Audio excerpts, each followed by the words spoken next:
5 answers are on the board. Sa kasal, pag sinabi ng pare, lalaki, tinatanggap mo ba ang babaeng ito? Magugulat ang bride kapag ang sagot ng groom ay...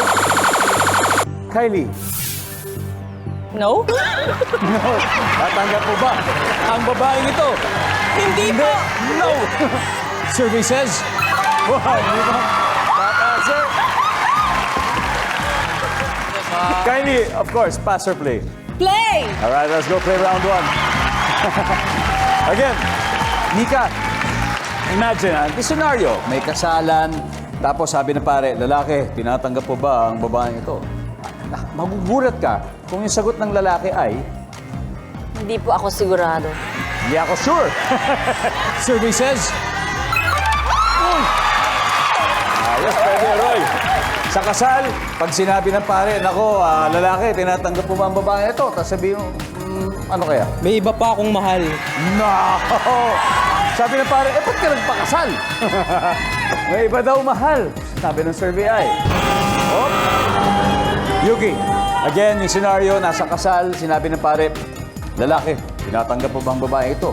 Magugulat ka kung ang sagot ni lalaki ay, May anak na ako. wow! May anak na ako. Survey says, Team Salvador, time to huddle. Again, Kylie, Oh my God! nasa kasal, lalaki, tinatanggap mo ba ang babaeng ito? Magugulat ang bride kapag ang sagot ni groom ay... Wait lang? Wait lang, mag-iisip ako. Parang lang. Survey says... Oh! Yes! Mika, pwede pa. Dalawa na lang ito.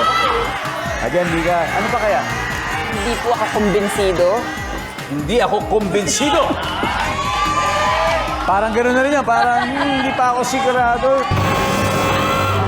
Alright, Nicole. Sa kasal, pag sinabi na pare lalaki, tinatanggap mo ba ang babaeng ito? Ano kaya sagot na nakakagulat doon? May iba akong gusto. May iba akong gusto, Jem? Bigla na lang po aalis. Wala na, walk out na lang. Hindi siya drops the mic. Yan na, alis na yun.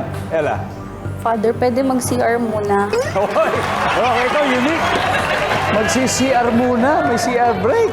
Jason, para makuha round na to, ano kayo sagot? Muli, nasa kasal, tapos tinanong ng pare, tinatanggap mo ba ang babaeng ito? Tinanong niya sa groom. Anong pwedeng sabihin ng groom na magugulat ang lahat?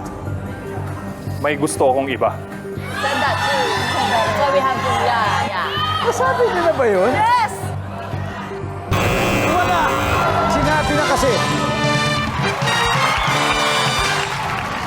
Let's see kung ano pa yung mga hindi nahulaan. Number 2, please.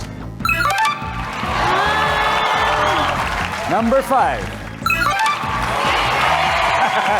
Mapaglihim pala ito. Sigurado akong proud po ang pamilya Padilla na nanonood ngayon dahil panalo po sa round 1 ang Team Padilla.